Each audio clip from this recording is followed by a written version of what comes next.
అందరికి దండాలు అయ్యా. నా చెన్నూరు, నేను గంగమ్మను, మా చీలూరు గంగమ్మను అయ్యా. మేము కొన్నాం, మా మామ 12 ఎకరాల భూమి కొన్నాడు ముత్తయ్య, చీలూరు ముత్తయ్య. మేము సాకలొల్లం, ఊరంతా ఉతికి మేము పైసా వెనకకేసుకొని కొన్నాం. మా భర్త సోనర్సయ్య, మాది చెన్నూరు అయ్యా. మీకు దండాలు పెడతా, మీ కాలు మొక్కుతాయ్యా. మీ అందరికీ నమస్కారాలు చెప్తాను.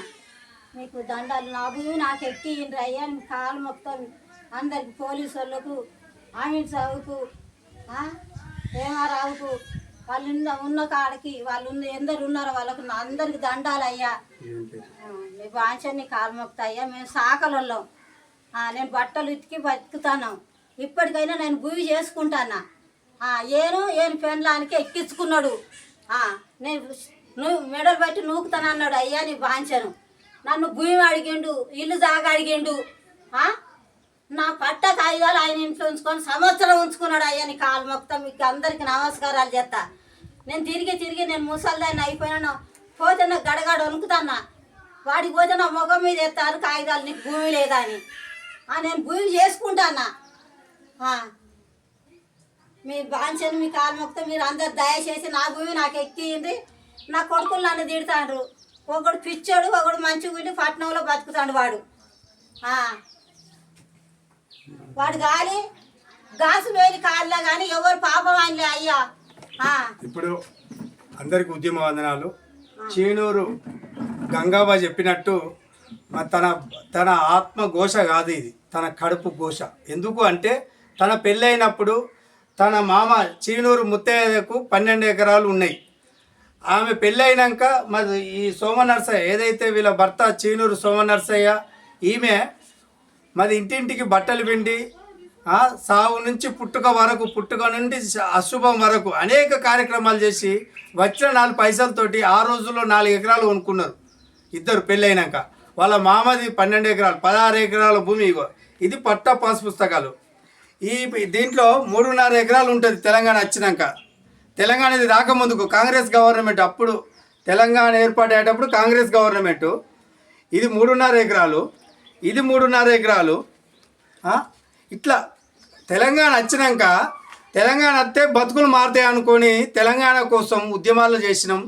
తెలంగాణ కోసం ఆత్మ బలిదానాలు చేసుకున్నాం. 1200 బలిదానాలు చేసుకుంటే ఆ బలిదానాల మీద ఏర్పడ్డ తెలంగాణలో ఇలాంటి చాకలి పని చేసే రజక బిడ్డకు బతుకు లేకుండా నడి రోడ్డు మీద వేసిన పరిస్థితి వచ్చింది ఇలా తెలంగాణ వచ్చినాక. ఎవడి బతుకు మారిందంటే ఇలా తెలంగాణ వచ్చినాక దోపిడీ, అగ్రకుల, ఆధిపత్య కబ్జాదారుల బతుకులు మారినాయి. నేను చెప్తున్నా, ఈ చాకలి బతుకు మాత్రం నడి రోడ్డు మీద పడ్డది. ఇలా తెలంగాణ పాస్ పుస్తకాలు అయ్యాయి ఇవి.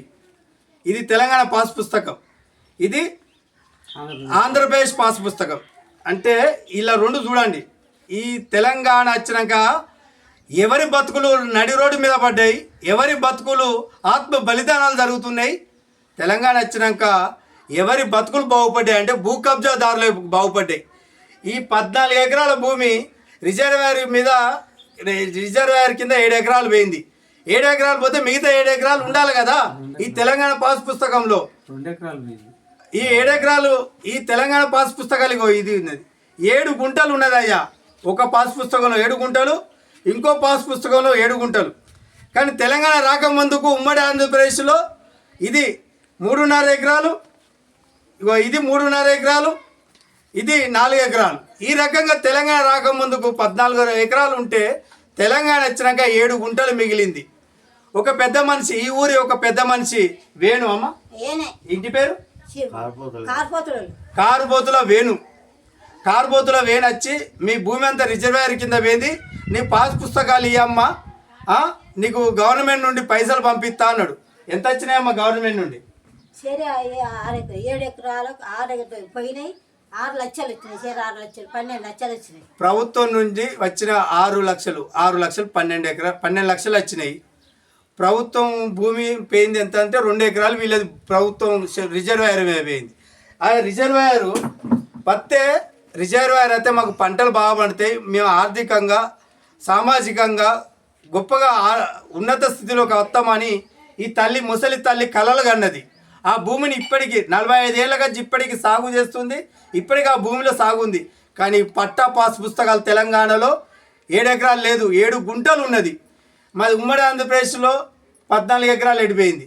అంటే ఇక్కడ చెన్నూరు గ్రామంలో జరుగుతున్న ఒక రజక బిడ్డకు జరుగుతున్న అన్యాయము, చెన్నూరు మరి గంగావ జరిగిన అన్యాయము ఇవాళ 14 సంవత్సరాలు తెలంగాణ వచ్చి 14 సంవత్సరాలు అవుతుంది. తెలంగాణ వచ్చిన కాంచి ఎంఆర్ఓ ఆఫీసుల చుట్టూ, పోలీసుల చుట్టూ ఇగో ఈ 2 పాస్ పుస్తకాలు పట్టుకొని తిరుగుతుంది. తనకు సంబంధించిన 7 ఎకరాలు ఎక్కడికి పోయింది? ఏర్పోతుల కార్పోతుల వేణు యొక్క భార్య పేరు మీదకి ఎక్కింది. వాళ్ళ మర్దలు ఏం పేరు? స్వాతి పేరు మీదకి ఎక్కింది. మరి వీళ్ళకి మిగిలింది ఎంత అంటే 14 గుంటలు. 7 గుంటలు 14 గుంటలు. మరి ఆంధ్రప్రదేశ్లో ఉన్నప్పుడు 7 ఎకరాలు. మరి ఆంధ్రప్రదేశ్ పోయి తెలంగాణ వచ్చినాక రజకు బతుకు ఒక రజక బిడ్డ తల్లి బతుకు ఏమైందంటే 7 గుంటలు అయింది. ఇది భూ కబ్జాదారుల వ్యవహారం. దీనికి వంట పడుతున్న ఎవరో అయ్యా? రెవెన్యూ ఎంఆర్ఓ ఆఫీస్, రెవెన్యూ డిపార్ట్మెంట్కి ఏమైనా సిగ్గు శర ఉంటే మీరు చదువుకున్న చదువుకు ఉద్యోగం ఇస్తున్నది ఎవరో తెలుసా? ఈ తల్లే, ఈ చాకలి తల్లి. బట్టలు వెండి పని చేసి సబ్బు సోడా కొంటే ఆ పైసలు ప్రభుత్వానికి పన్ను కడితే మీకు జీతాలు ఇస్తా, లక్షల కొద్ది రూపాయల జీతాలు ఇస్తే మీకు పచ్చ పెన్ను ఇచ్చి మిమ్మల్ని ఆడ కూర్చొని పెడితే మీరు చేసిన ఘనకార్యం. 7 ఎకరాలు పోయి 7 గుంటలు చేసిళ్ళు. మిగతా మరి 6 ఎకరాల 40 మినిమం 23 గుంటలు ఎడిపోయినట్టు. ఇది రెవెన్యూ చేసిన మోసము. ఇక్కడ ఉన్న వేణు ఒక రాజకీయ నాయకుడు చేసిండా? మరి ఆ రాజకీయ నాయకుడు అండలు చూసుకొని ఇక్కడ ఉన్న రెవెన్యూ డిపార్ట్మెంటు మరి ఎవరి కొమ్ము కాస్తుందంటే పాలక ప్రభుత్వాల కొమ్ము కాస్తుంది. ఈ పేర్లు ఎప్పుడు మారినాయంటే ఈ పాలకుర్తి నియోజకవర్గంలో అప్పుడు తెలంగాణ ఏర్పడ్డాక ఎన్నేళ్ళు అవుతుంది? 10 ఏళ్ళ కంచి బతుకులు ఎంఆర్ఓ ఆఫీస్ చుట్టూ, పోలీసు చుట్టూ, ఆర్డీఓ చుట్టూ తిరుగుతున్నాయి. మరి వీళ్ళకు న్యాయం చేయాలంటే ఎవరు చేయాలి? ఈ చేను దొంగలు పడుతున్నారని కంచె కట్టిళ్ళు. అంటే భారత రాజ్యాంగం ప్రకారంగా ఒక ఎంఆర్ఓకు భూములు ఈ భూములు ఎవరి పేరు మీద ఎక్కాలనేది పవర్ ఉంటుంది. ఆ పవరు మరి ఆ కంచె చేను మోసినట్టు ఇవాళ మాలాంటి రజకుల బతుకులను మాకున్న 7 ఎకరాలను దోసుకొని 7 గుంటల పాస్ పుస్తకాలు ఇచ్చింది. ఇది తెలంగాణ ప్రభుత్వం. ఇది ఆంధ్రప్రదేశ్ ప్రభుత్వం 7 ఎకరాలు, తెలంగాణ ప్రభుత్వం 7 గుంటలు ఇచ్చింది.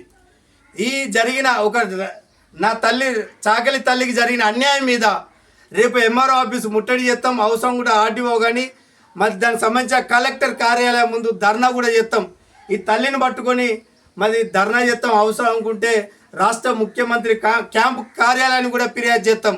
అయ్యా రాష్ట్ర ముఖ్యమంత్రి గౌరవనీయులు, మీరు అధికారంకి వచ్చినాక ప్రజల పాలన అన్నారు. ఆ ప్రజల పాలన మరి నిన్న జరిగిన నాగూర్ కర్నూలులో ఒక చాకలి బిడ్డను 2 నెలల పసిగుడ్డను అక్కడ రెడ్డి సామాజిక వర్గము మరి కాలుతో తల్లి చంపితే అక్కడ జరుగుతున్న అన్యాయానికి దిక్కు లేదు. ఒక రాష్ట్ర ముఖ్యమంత్రి హోదాలో ఉండి అక్కడ జరుగుతున్నది ఏంటిది? ప్రజలకు ఏం జరుగుతుంది? పాలకులు ఏం చేస్తున్నారు? అక్కడ రెడ్డిలు ఏం చేస్తున్నారు? మా దొరలు ఆనాడు ఒకటే చెప్తున్నాయా ఈ వేదిక మీద, ఇది పాలకుర్తి గడ్డ అంటే తెలంగాణ తల్లి చాకలేలమ్మ వీరనారి చిట్యాల చాకలేలమ్మ పోరాటాల గడ్డ మీద అని చెప్తున్నా. మీ యొక్క అధికార దాహంతో, రెడ్డి అహంకారంతో, రాజకీయ భూ కబ్జాలతో జరుగుతున్న అన్యాయాలను మరి ఎండగట్టాలంటే మరో చాకలేలమ్మ ఆ దొరల గడులను కూలగొట్టి విష్ణు రామచంద్రారెడ్డి గడిని కూలగొట్టి మరి ఇక్కడ ఒక చరిత్రలో నిలిచింది. ఆ చరిత్ర గడ్డ మించి ఒక చాకలి బిడ్డగా చాపర్తి కుమార్ గాడిగా అనే నేను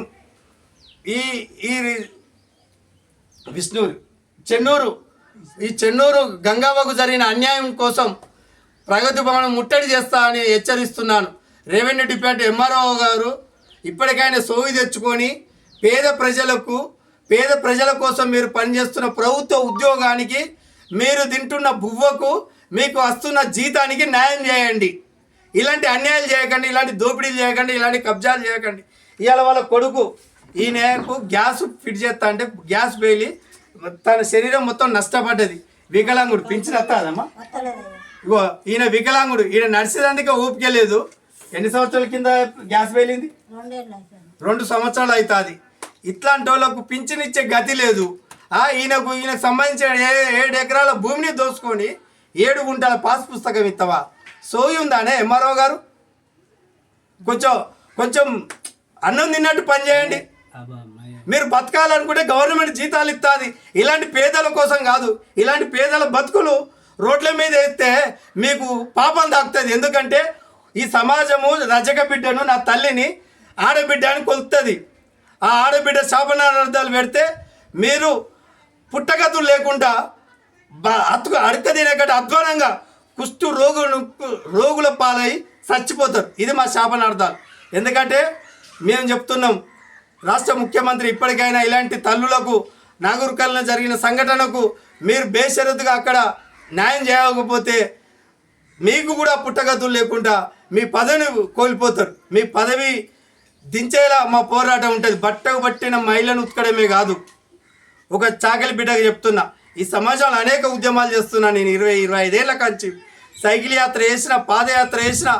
నువ్వు ముఖ్యమంత్రి గారు మీరు ఇచ్చిన కామారెడ్డి బీసీ డిక్లరేషన్ కోసం 17 రోజులు ఆమరణ దీక్ష చేసిన ఒక పోరాట బిడ్డగా చెప్తున్నా, ఒక ఐలమ్మ ఉద్యమ బిడ్డగా చెప్తున్నా. ఈ ఐలమ్మ గడ్డ నుంచి చెప్తున్నా, నీ ప్రభుత్వాన్ని గద్దె దించేలా నీ యొక్క మోసపూరిత పాలన, నువ్వు ప్రజాపాలన అంటున్నావు, ప్రజల పాలన కాదు, దుర్మార్గమైన పాలన చేస్తున్నావు. గతంలో దుర్మార్గుడైన కల్వకుంట్ల చంద్రశేఖరరావు పాలన ఉంటే రాష్ట్ర వ్యాప్తంగా మేము ఉద్యమాలు చేసి ఆయనను గద్దె దింపించి నిన్ను గద్దె మీద కూర్చోబెడితే మరి పేదల బతుకులు ఎప్పుడు మారుతావో ఒక్కసారి రాజ్యాంగబద్ధంగా మీరు కూడా భూవే తింటాలు. మీ బట్టకు పట్టిన మహిళను ఈ చాకలి బిడ్డ పిండుతాడు. ఈ తల్లి పిండింది. ఈ తల్లి పిండిన బట్టలను వేసుకొని నువ్వు ఆరోగ్యంగా అందంగా రోడ్ల మీదకి వస్తాను, అసెంబ్లీకి పోతున్నావు. ఒక్కసారి ఆత్మ పరిశీలన చేసుకో అని ఈ పాలకుర్తి గడ్డ మీద నిన్ను హెచ్చరిస్తున్నాను. ఈ తల్లికి న్యాయం చేసేలా రేపు ఎంఆర్ఓ ఆఫీసు కాదు, ఆర్డీఓ కలెక్టర్ ఆఫీస్ ఆయన ధర్నా చేస్తామని మళ్ళొకసారి గుర్తు చేస్తూ, ప్రభుత్వ అధికారులారా మీకు 2 చేతులు జోడించి ఒక రజక బిడ్డకి చెప్తున్నా, మీరు తీసుకుంటున్న జీతానికి న్యాయం చేయండి. మీరు తింటున్న అన్నం అనుకుంటే ఇలాంటి పేద వర్గాల కోసం పనిచేయండి. కానీ దోపిడీ వర్గాల కోసం, భూ కబ్జాదారుల కోసం, దుర్మార్గుల కోసం, రాజకీయంలో జరుగుతున్న అనేక అన్యాయాలకు మీరు సంతకాలు పెట్టకండి. ఈ దోపిడీ వ్యవస్థ బుద్ధి చెప్పాలంటే మీ చేతిలో పెన్ను అనే పవర్ ఉంది. ఆ కలము ఒకటైనప్పుడే ఇలాంటి పేద వర్గాలకు ఇది ఒక న్యాయం జరుగుతుందని హెచ్చరిస్తూ, డిమాండ్ చేస్తూ, నేను చాపర్తి కుమార్ గాడిగే రజక రిజర్వేషన్ పోరాట సమితి రాష్ట్ర అధ్యక్షులుగా మీకు అందరికీ ఉద్యమ వందనాలు.